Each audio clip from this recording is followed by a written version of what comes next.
मध्य प्रदेश में लंबे इंतजार के बाद राजनीतिक नियुक्तियों का दौर शुरू हो चुका है। बीजेपी के नए प्रदेश अध्यक्ष हेमंत खंडेलवाल के कार्यभार संभालने के महज 21 दिन के भीतर ही सरकार ने बड़ा फैसला लेते हुए डॉक्टर रामकृष्ण कुसुमारिया को ओबीसी कल्याण आयोग का अध्यक्ष और मौसम बिसेन को सदस्य नियुक्त किया है। इसे केवल शुरुआत माना जा रहा है। अब 46 निगम मंडलों और आयोगों में अध्यक्ष, उपाध्यक्ष और सदस्य पदों पर नियुक्तियां होना तय माना जा रहा है। ऐसे में अब निगम, मंडल, आयोग और प्राधिकरणों में खाली पड़ी कुर्सियों पर जल्द नए चेहरे दिखने लगेंगे।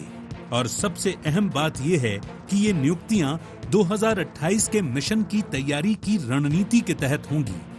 इन नियुक्तियों से उन नेताओं में भी निगम, मंडल और आयोग में अध्यक्ष, उपाध्यक्ष और सदस्य बनने की आस जगी है, जो लंबे समय से प्रतीक्षा में हैं।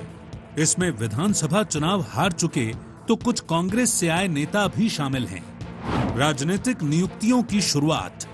हेमंत खंडेलवाल के अध्यक्ष बनने के बाद खुला रास्ता। कांग्रेस से बीजेपी में आए नेताओं की लिस्ट लंबी। पूर्व केंद्रीय मंत्री सुरेश पचौरी समेत 6 पूर्व विधायक। विधानसभा चुनाव में बीजेपी ने 32 मौजूदा विधायकों के काटे टिकट। टिकट कटने वालों को मौका मिलने की उम्मीद। सामाजिक समीकरणों की वजह से सीट छोड़ने वालों को आस। पन्ना के संजय नगाइच, जबलपुर के धीरज पटेरिया को मिल सकता है मौका। डॉक्टर हितेश वाजपेयी, नरेंद्र बिरथरे, गौरव रणदिवे, यशपाल सिंह सिसोदिया, विनोद गोटिया, लोकेंद्र पाराशर, इमरती देवी, मुन्ना लाल गोयल की प्रबल दावेदारी। लोकसभा की 29 सीटों में से 8 मौजूदा सांसदों के टिकट काटे गए। इनमें से कई लोगों को निगम मंडल में मिल सकती है जगह। गुना से सांसद रहे केपी यादव की प्रबल दावेदारी। विवेक शेजवलकर, राज बहादुर सिंह, ढाल सिंह बिसेन, छतर सिंह दरबार को आस।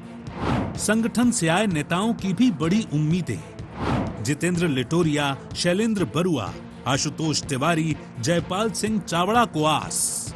भाजपा की परंपरा है प्रत्येक कार्य के लिए उपयुक्त व्यक्ति और उपयुक्त कार्य के लिए प्रत्येक व्यक्ति को काम दिया जाता है। इसी परंपरा के तहत भारतीय जनता पार्टी में संगठन और सरकार की नियुक्तियां होती हैं, जो सदैव चलने वाली एक व्यवस्था है। वहीं कांग्रेस इन नियुक्तियों पर सवाल उठा रही है। कांग्रेस प्रवक्ता भूपेंद्र गुप्ता का कहना है कि बीजेपी में एक तरफ 74.5 साल के जगदीप धनखड़ से इस्तीफा लिया जा रहा है और 82 साल के रामकृष्ण कुसुमारिया को अध्यक्ष बनाया जा रहा है। ये बीजेपी का दोहरा चरित्र है। कांग्रेस से आए लोगों को कुर्सियों पर बिठाया जा रहा है और बीजेपी के कार्यकर्ता दरी उठा रहे हैं। 74.5 साल के धनखड़ जी से तो इस्तीफा लिया जा रहा है। 82 साल के जो है कुसुमारिया जी को निगम अध्यक्ष बनाया जा रहा है। ये भारतीय जनता पार्टी की नीतियां हैं और ये उनका जो है अपनी नीतियों के साथ दो मुहापन है। कार्यकर्ता से झाड़ू ही लगवाते रहोगे और कांग्रेस के लोगों को जो है कुर्सियों पे बिठाते रहोगे, ये भारतीय जनता पार्टी की नीति है। बहरहाल निगम मंडलों में हो रही इन नियुक्तियों को बीजेपी जहां संगठन सत्ता के तालमेल और सामाजिक संतुलन की दिशा में कदम बता रही है, तो कांग्रेस इसे चुनाव हारे नेताओं को पद बांटने की रणनीति कह रही है। हालांकि निगाहें 46 निगम मंडलों की उन नियुक्तियों पर हैं जो अगले चरण में होनी है। साथ ही मंत्रिमंडल विस्तार पर भी चर्चाएं तेज हैं। साफ है कि दोनों ही दल इन नियुक्तियों को अपने अपने चश्मे से देख रहे हैं। Bureau report, IND 24।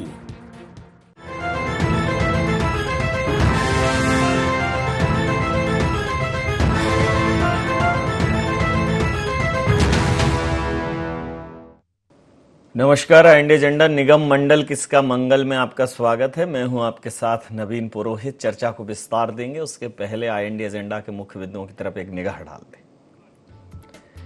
निगम मंडलों में नियुक्तियों का सरकार का क्या है फॉर्मूला?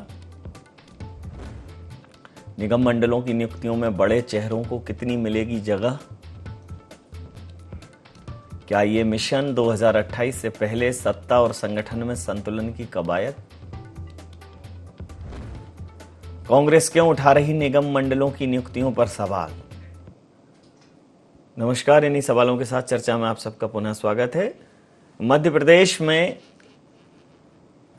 प्रदेश अध्यक्ष भारतीय जनता पार्टी के जैसे ही नियुक्त हुए हैं हेमंत खंडेलवाल, उसके बाद अब संगठन और सत्ता, इन दोनों की कदम ताल देखने को मिल रही है। बहुत समय से संगठन की गतिविधियां चल रही थी, अब सरकार की जो सांगठनिक क्षमता है, गवर्नमेंट की जो ऑर्गेनाइजेशनल स्ट्रक्चर है, अब उसको भी पूरा करने का काम शुरू हो गया है। और इसी कड़ी में रामकृष्ण कुशमारिया को ओबीसी कल्याण आयोग का अध्यक्ष बनाया गया। इस सरकार में शिवराज जी के समय जो 43 निगम मंडल थे, उनकी 45 राजनीतिक नियुक्तियां फरवरी 2025 में रद्द कर दी गई थी और ऐसे कुल 46 निगम मंडल हैं। एक नियुक्ति हो गई है, 45 अभी भी शेष हैं। अब इन नियुक्तियों को लेकर जो राजमाइश होगी, चूंकि कांग्रेस हमेशा कहती रही है कि भारतीय जनता पार्टी में जो कांग्रेस से लोग गए हैं वो मलाई, सत्ता की मलाई खाने गए। तो जो सत्ता की रसमलाई खाने गए हैं, कभी टिकट की रसमलाई तो कभी संगठन में पद की रसमलाई, अब सरकार में सहभागिता की बात है। यहाँ भी अगर उन्हें स्थान नहीं मिलेगा तो एक बड़ा अंतर्कलह उत्पन्न होगा। सांगठनिक दक्षता तो भारतीय जनता पार्टी ने दिखाई है, प्रदेश अध्यक्ष का चयन हो गया। अभी प्रदेश अध्यक्ष जब कार्यकारिणी बनाएंगे तो एक चुनौती उनके सामने है, और अब सरकार जब ये 45 निगम मंडलों पर नियुक्तियां करेगी तो एक चुनौती सरकार के सामने। तो भारतीय जनता पार्टी के सामने अभी संगठन और सरकार के स्तर पर दो चुनौतियां हैं। कांग्रेस के सामने कोई चुनौती नहीं है। कांग्रेस की चुनौती अब विस्तार की है, सृजन की है। वो पहले से ही चुनौतियों से जूझ रही है। तो इसी मुद्दे पर करेंगे चर्चा। हमारे साथ चर्चा में शामिल हैं राहुल राज, प्रवक्ता मध्य प्रदेश कांग्रेस के हमारे साथ हैं। डॉक्टर प्रेम व्यास, media panelist Madhya Pradesh Bharatiya Janata party के हमारे साथ हैं। कन्हैया लोधी जी, वरिष्ठ पत्रकार हमारे साथ हैं। आप समस्त महानुभावों का बहुत बहुत स्वागत है। तो मुझे डॉक्टर साहब एक तो गाना याद आ रहा है कि ये तो प्रेम की बात है, ऊधो बंदगी सबके बस की नहीं है। जो प्रेम से आए होंगे, जो पवित्र भाव से आए होंगे पार्टी में, उन्हें तो ठीक है, चलेगा, व्यासपीठ मिले न मिले। लेकिन जो सिर्फ दल बदल करके सिर्फ और सिर्फ सत्ता की चाहत से आए हैं, अगर उनको स्थान नहीं मिला तो जो कांग्रेस उम्मीद कर रही है कि कलह होगी आपके कुनबे में, ऐसी कोई संभावना है डॉक्टर साहब? नहीं, देखिए नवीन जी, एक रामचरितमानस का बहुत अच्छा दोहा है कि भूप सहस्त्र दस एक ही बारा, लगे टरावन टरई नटारा। 10-10 हजार राजा मिलके भी उसको जो है धनुष को टराने के प्रयास कर रहे थे, पर टरा नहीं पाए थे। तो कांग्रेस की मंशा उसी तरह धराशायी होगी जिस तरह से वहां के राजाओं की हुई थी। दूसरी बात है, निगम मंडलों की नियुक्ति के पूर्व में हमने तो संगठन पर्व बनाया है ना, लेकिन फाइनली धनुष टूटा था। जी क्या बोला नवीन जी? मतलब आपने जो उदाहरण दिया उसमें फाइनली धनुष टूटा था। अगर इनकी तरफ से कोई द्वारा ही टूटा। जी, अब आपको इनके यहाँ राम जी की उम्मीद दिखती नहीं है, जबकि क्या है, वो पेटेंट भारतीय जनता पार्टी ने अपने पास रखा है कि भैया राम हमारे हैं। तो लेकिन इनकी तरफ से आपको उम्मीद दिखती नहीं है कि भाई कांग्रेस में कोई मर्यादित व्यक्ति, कोई प्रभावी व्यक्तित्व तो पैदा होगा, ऐसा मतलब आप ऐसा सोचते हैं? और कहीं अगर हो गया तो फिर धनुष टूट सकता है मतलब? नहीं, तो अगर हो भी गया तो राम जी की मर्यादा के अनुसार ही आचरण करेगा ना। हम तो चाहते ही राममय हो जाए, हमने कहा मना करा है। हम तो कह रहे हैं संस्कारों के साथ में राममय हो जाए, हम तो स्वागत करेंगे। दूसरी तरफ है कि जिस तरह से हमने 64,523 बूथों पर चुनाव करवाया, उसके बाद लगभग 1300 मंडल बनाए, उसके बाद लगभग 52 जिलाध्यक्ष बनाए, उसके बाद प्रदेश अध्यक्ष जी का निर्वाचन हुआ, तो निश्चित रूप से प्रक्रियात्मक प्रणालियों का पालन करते हुए हम आगे बढ़ रहे हैं। और दूसरी बात है, भारतीय जनता पार्टी की सीधी से परिपाटी कि हर व्यक्ति को काम और हर काम के लिए व्यक्ति। टूरिस्ट कॉर्पोरेशन में जब निगम अध्यक्ष तपन भौमिक जी को बनाया था, तो निश्चित रूप से उसको आगे की ओर ले गए थे।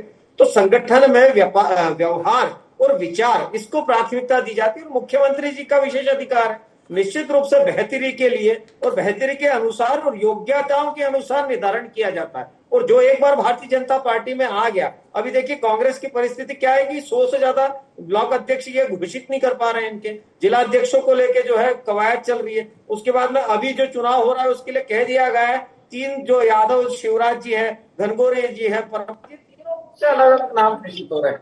तो मुझे लगता है जिस हम उस परिस्थिति में कि हम समन्वय के साथ में जो व्यक्ति बेहतरी के लिए काम कर सकता है, चाहे वो जैसे मैंने एग्जांपल दिया कि टूरिस्ट कॉर्पोरेशन में तपमन भौमिक जी ने काम करा, उसके बाद उद्योग विकास निगम में जब 142 देशों में चावल पहुंचाने की बात हो, 127 देशों में निर्यात निगम के तहत काम करने की बात हो, तो निश्चित रूप से इस तरह के कार्य जो धरातल पर कर सकता है और जो अपनी उपयोगिता उपलब्धता पूर्व के कृत्यों कर्मों के अनुसार प्रदर्शित करता है, निश्चित रूप से उसको योग्यता के अनुसार भारतीय जनता पार्टी ही एकमात्र संगठन है जो दायित्व देने का कार्य करती है। यहाँ पर देखिए, आप आदरणीय जीतू पटवारी जी की नियुक्ति होती है, लेकिन वो हारने के बाद में उनकी नियुक्ति होती है, वहीं जीते हुए को हटा दिया जाता। और मैं सुन रहा था इनके प्रवक्ता को, इन्होंने कहा कि जो है उम्र का पैमाना तो चल जाएगा। यहाँ पर पैमाना क्या है कि राष्ट्रीय अध्यक्ष जी को ये कहना पड़ता है कि भैया कर्नाटका के विषय में हायर अथॉरिटी पर बात करेगी। अब बताइए, अध्यक्ष से ऊपर हायर अथॉरिटी होती है क्या? और यहाँ पर तो हम जो नियुक्ति करते हैं निश्चित रूप से वो धरातल पर कार्य प्रतिक्रिया लेता हूं। मोदी राज तो है, राहुल राज होगा? जी निश्चय नवीन जी, राहुल गांधी जी के नेतृत्व में कांग्रेस निरंतर संगठन सृजन के माध्यम से मजबूत हो रही है। जी। और जो मैं हमारे मित्र प्रेम व्यास जी को सुन रहा था, आपने कहा धनुष टूटेगा, चलो उन्होंने ये तो मान ही लिया कि धनुष टूटेगा। नहीं, धनुष टूटेगा नहीं, मतलब मैं तो जो उदाहरण दिया था उसमें टूटा है। उसी की बात अभी कलयुग में नहीं कह सकते टूटेगा कि नहीं टूटेगा। जो उन्होंने बात कही, देखिए आज विषय उनकी पार्टी के और उनके संगठन का है। बतौर विपक्ष मैं उनसे एक ही बात कहना चाहता हूँ कि आप कांग्रेस की लाख खामियों के बारे में बात करते हैं प्रेम व्यास जी, लेकिन हमारे नेता ने जब संगठन सृजन की मूल अवधारणा को आगे बढ़ाने का कार्य किया, तो आज आप देख रहे हैं कि निरंतर कांग्रेस एकजुटता के साथ आगे बढ़ रही है। हमारे संगठन में कार्यकर्ताओं की भावनाओं के अनुरूप 63 ऑब्जर्वर के माध्यम से जिलाध्यक्ष का चयन हो रहा है और आप देखेंगे आने वाले 2-3 दिन में वो निर्णय सामने आपके होगा कि बहुत ही योग्य व्यक्ति उसमें आगे आ रहे हैं। पूर्ण रूपेण मध्य प्रदेश कांग्रेस का जो संगठन है वो कार्यकर्तावादी हो और पूरे देश की कांग्रेस का, ये पूरी बात चल रही है। लेकिन प्रेम व्यास जी, ये तो मुझे बताएं कि आप जो कांग्रेस में के लोगों को अपनी पार्टी में लेकर गए हैं, जाहिर सी बात है वो यहाँ से इसलिए गए कि उन्हें उनका मन नहीं लगा, बहुत सारी बातें लोगों ने कही, किसी के उसूलों पे आँच आ रही थी। तो एक तो आपके पास महाराज भाजपा है, फिर एक शिवराज भाजपा है और मोहन यादव जी के बनने के बाद एक नाराज भाजपा है। तो इतने कुंभों को कैसे एडजस्ट करेंगे? यहाँ से गए हुए भोपाल के कई दिग्गज नेता पचौरी जी जैसे इंतजार कर रहे हैं कि कुछ होने वाला है क्या? केपी यादव जी का नाम हमने आपके प्रोमो में सुना। और दूसरी बात, जो आपके नवनियुक्त प्रदेश अध्यक्ष हैं, उन्होंने बड़ी अच्छी बात कही भारतीय जनता पार्टी युवा मोर्चा के परसों की बैठक में कि बैनर पोस्टर और जोर जोर से नारे लगाने वालों की जगह जमीनी कार्यकर्ताओं की आवश्यकता है। यानी वो स्वीकारोक्ति दे रहे हैं इस बात की कि भाजपा में सिफारिश का दौर जारी है और मूल कार्यकर्ताओं की पूछ परख नहीं हो रही। 2 लोगों की आपकी पार्टी में चलती है, नरेंद्र मोदी और अमित शाह। जगदीप धनखड़ जी का इस्तीफा इस बात का सबूत, और भूपेंद्र गुप्ता जी ने बहुत सही बात कही। वहां आरएसएस प्रमुख सरसंघचालक कह रहे हैं 75 की आयु के बाद विचार करना चाहिए, यहाँ 82 साल की उम्र के व्यक्ति को नगम मंडल की बात कर रहे हैं। चलो वो आपका आंतरिक मामला हो सकता है, लेकिन जब इतने आक्षेप आप कांग्रेस पे लगाते हैं, अध्यक्ष बन के आदमी तो बाहर आएगा, आंतरिक जब इतने आक्षेप सरकार का अंग बनेगा वो व्यक्ति। हम तो कह रहे हैं ना, ये आपकी पार्टी का आंतरिक मामला हो सकता है कि कहा कुछ जाए, कथनी और करनी में अंतर हो सकता है, लेकिन आपको विचार करना होगा कि इतनी ओवरलोडेड बस है कि आप ही के हेमंत खंडेलवाल जी का एक और वर्डिक्ट बताता हूं। उन्होंने कुछ दिन पूर्व एक बात कही थी कि भाजपा अब इतना बड़ा बांध बन चुकी है कि उसे बूंदों की आवश्यकता नहीं है। ओवरलोडेड बस में से किस किस को बाहर फेंकोगे, तब तो जाके कांग्रेस से आप लड़ पाओगे। बहरहाल संगठन आपका दुरुस्त रहे, आपके संगठन का स्वास्थ्य अच्छा रहे, लेकिन कांग्रेस एकजुटता के साथ सड़क से लेकर सदन तक आपका मुकाबला करेगी। हमारे मुद्दे तय हैं, आगे मौका मिलेगा तो मैं आपको ये बता दूंगा कि जो ड्रग्स का बड़ा माफिया जो पकड़ाया है और जो अराजकता मध्य प्रदेश में फैली है, स्वयं गृह मंत्री मुख्यमंत्री हैं, महिलाएं शोषित पीड़ित हो रही हैं और हम क्या देख रहे हैं कि बच्चियों को गलत तरीके से ड्रग्स देकर शोषण किया जा रहा है। ये है वो चुनौतियां जिनका सामना आपकी सरकार को करना है। जी, प्रतिक्रिया ले लेता हूं कन्हैया जी।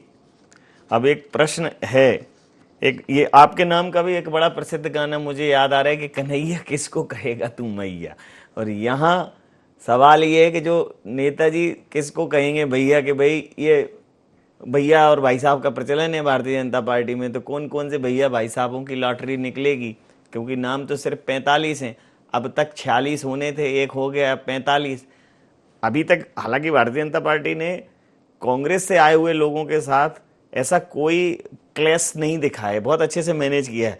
अगर ये भी वो पार कर जाते हैं, एक संगठन में अपनी कार्यकारिणियां बना लेते हैं, दूसरा ये निगम मंडलों की नियुक्तियां हो जाती हैं। अगर इसको भी वो इतने ही साइलेंटली कर लेते हैं मैनेज, तो भारतीय जनता पार्टी की संगठन क्षमता की फिर दाद देनी पड़ेगी। कांग्रेस को उम्मीद है कि कलह होगी।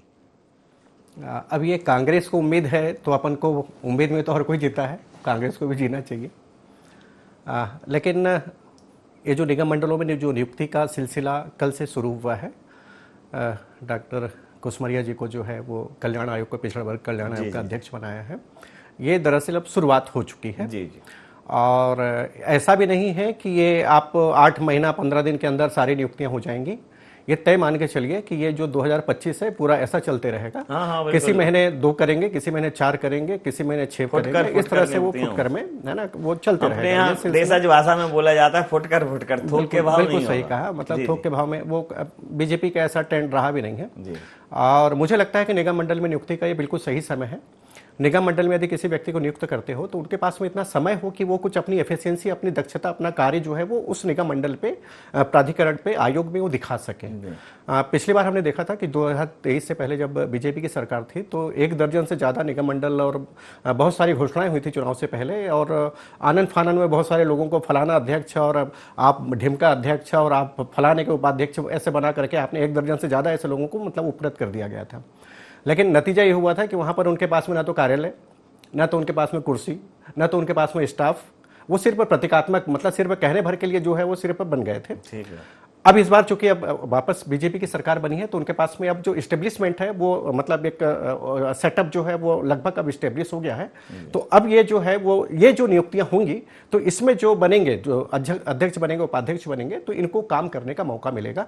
और ये बिल्कुल सही समय है। यदि इस अवधि में, यदि 2025 के अंदर अंदर ये लोग नियुक्त कर देते हैं तो अगला चुनाव 2028 में होगा, तो उससे पहले पहले ये जो जितने भी जो लोग हैं उनको काम करने के लिए पर्याप्त मिलेगा। और हर कोई राजनीति में तो अपेक्षा करता ही है, हर कोई दरी उठाने के लिए नहीं आया है ना। वो दरी शुरुआती दौर में चलता है वो, लेकिन हर आदमी उम्मीद करता है कि भाई यदि संगठन में है ना तो कुछ ना कुछ पद उसको मिले। तो एक हर कोई मंत्री नहीं बन सकता है, तो एक निगम मंडल एक बड़ी जवाबदेही जो कर्मठ कार्यकर्ता है उनको एक तरह से ओबलाइज करने के लिए, उनको एक्सपोजर देने के लिए एक बड़ा मंच है। तो मुझे लगता है कि अब ये सिलसिला चलते रहेगा। जी।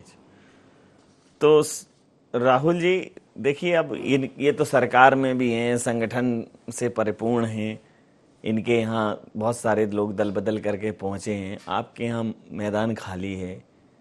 इनको असमंजस हो तो समझ में आए कि नहीं, अब बड़ा कुनबा है, एक तो 2-3 दलों के लोग शामिल हुए हैं, सोचना पड़ेगा, मैनेज करना पड़ेगा। अब आपके पास तो प्योर कांग्रेसी बचे हैं, अब प्योर कांग्रेसी, सेवा भाव वाले कांग्रेसी बचे हैं। तो इतना अब क्या जिलाध्यक्षों पे इतना चिंतन मंथन क्यों हो रहा है? करके घोषणा मैदान में आ जाइए, सृजन, संगठन सृजन में ही कर दीजिए। कम से कम जिलाध्यक्षों का तो सृजन हो ही जाना चाहिए। रविंद्र जी, जैसा मैंने आपको बताया, जब राहुल गांधी जी मध्य प्रदेश आए थे तो हमारा 2 माह का पूरा जो कार्यक्रम था वो तय था। अभी हम पहले ही चल रहे हैं। 10 तारीख को जब अगस्त 10 तारीख आएगी तब हमारे 2 महीने संगठन सृजन के होंगे, और उससे पहले ही 30 तारीख से पहले लगभग उम्मीद है कि जिलाध्यक्षों की सूची आ जाएगी। मैं जानता हूं हमारे कांग्रेस के कार्यकर्ता भी इस चैनल को बड़ी बखूबी से देख रहे हैं। पूरी आशा और विश्वास के साथ मैं आपसे कह रहा हूं, जो योग्यता की बात प्रेम व्यास जी कर रहे थे, उनकी पार्टी में योग्यता कोई पैमाना नहीं है। पर्ची सिस्टम चलता है, पर्ची से मुख्यमंत्री, पर्ची से प्रदेश अध्यक्ष, पर्ची से शायद राष्ट्रीय अध्यक्ष चुने जाए और पर्ची से ही जगदीप धनखड़ की जगह कोई हमारे उपराष्ट्रपति चुने जाए। लेकिन कांग्रेस ने यह तय कर लिया है कि योग्यता एकमात्र पैमाना है, कार्यकर्ता की भावना के अनुरूप ही कांग्रेस चलेगी। और ये एक बात मैं अकेला राहुल राज नहीं कह रहा है, हमारे प्रभारी हरीश चौधरी जी कह चुके हैं, राहुल गांधी जी स्वयं कह चुके हैं। अभी हमारा जो नव संकल्प शिविर था, राहुल गांधी जी ने बिल्कुल साफ कर दिया कि जो शोषित, वंचित और पीड़ित की आवाज उठाएगा, कार्यकर्ताओं को साथ लेके चलेगा। और उसमें उन्होंने एक बात और कही कि शोषित, पीड़ित, वंचित की जब बात करते हैं तो जातिगत जनगणना की बात आती है, और जातिगत जनगणना में जिन लोगों को यह भ्रांति है कि ये केवल दलितों और पिछड़ों के लिए, उन्होंने कहा कि जो गरीब सवर्ण है उसकी आवाज भी कांग्रेस बुलंद करने का प्रयास करेगी और उठाएगी। तो मेरा आपसे निवेदन यह है कि जो बात आपने कही कि संगठन सृजन कब तक हो जाएगा, मैंने आपको बता दिया, ये 30 तारीख से पहले पहले लगभग ये सारी चीजें हो जाएंगी। दूसरा, हमारी पार्टी में नित नए नवाचार हो रहे हैं। हरीश चौधरी जी जब मध्य प्रदेश के प्रभारी बने थे, उन्होंने एक संकल्पना दी थी, मिशन मध्य प्रदेश। तब से लेके अब तक आप देखेंगे तो संगठन सृजन आया। 63 ऑब्जर्वर के माध्यम से वो गांव-गांव गए, ब्लॉक स्तर तक गए, कार्यकर्ता की भावना को समझा। विदिशा में हमने एक पायलट प्रोजेक्ट लॉन्च किया, बीते चुनावों में मंडलम तक गए थे, एक स्टेप नीचे उतर के हम पंचायत कमेटी तक गए।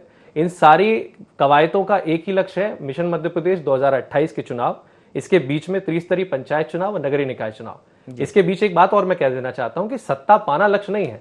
पापाचार, अत्याचार और भ्रष्टाचार से जो मध्य प्रदेश जूझ रहा है, जनता की आवाज विपक्ष सशक्तता से उठा सके, ये पूरी कवायद इसलिए।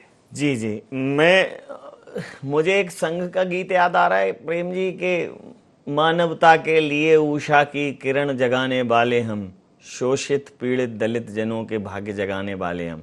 कांग्रेस ने ये बात शायद अच्छे से पहचान ली है कि शोषित पीड़ित दलित की आवाज़ वो उठाएंगे, इसलिए वो जातिगत जनगणना की भी बात कर रहे हैं ताकि स्टेक होल्डर्स की क्लियरिटी हो सके। वो 27% ओबीसी आरक्षण की भी हिमायत कर रहे हैं और तमाम ऐसे मुद्दे हैं जिनको लेकर कांग्रेस मुखर है। कांग्रेस अपना टाइम लिमिट में काम पूरा करेगी। सवाल अब आपके ऊपर है कि क्या ये नियुक्तियां टाइम लिमिट में हो जाएंगी या ये धीरे धीरे महीनों में एक एक दो करके ये लॉलीपॉप दी जाएंगी। देखिए, निश्चित रूप से उन्होंने कहा कि जिस तरह से नियुक्तियां प्रारंभ हो गई, निश्चित अंतराल में पूरी नियुक्तियां हो जाएगी। और चूंकि हमारी नियुक्तियां एक सकारात्मक संदेश देती है और जो धरातल पर कार्य है उनको आगे ले जाने का कार्य करती है, इसीलिए मैंने 2-3 नाम भी बताया, टूरिस्ट को लेके बताया, उद्योग विकास को लेके बताया। ये हो गई आपके प्रश्न के जवाब। अब दूसरा जो इन्होंने राहुल राज जी ने प्रश्न करा है, उसी का एक संवाद है कि कपटी राजा उलुक लुकान है, ये भी उसके अंदर लिखा हुआ है। तो वही परिस्थिति कांग्रेस की। आप देखिए, इन्होंने कहा हमारे ऑब्जर्वर है, कितनी जगहों पर उठा पटक हुई। भोपाल में आपके यहाँ सड़क पर जो है जूतम पेजार हुई, उसके बाद रतलाम में, मुंगावली में, कौन सी जगह ऐसी थी जहां आपके ऑब्जर्वर पहुंचे और आपके यहाँ जूतम पेजारी हुई। दूसरा, आपने कहा कि पर्ची सिस्टम। मैं नेहरू जी की बात से प्रारंभ करता हूं। नेहरू जी 1 वोट पाकर अध्यक्ष बने थे, क्या वो पर्ची सिस्टम नहीं था? इंदिरा जी सिंडिकेट इंडिकेट की लड़ाई में बनी थी, क्या वो पर्ची सिस्टम नहीं था?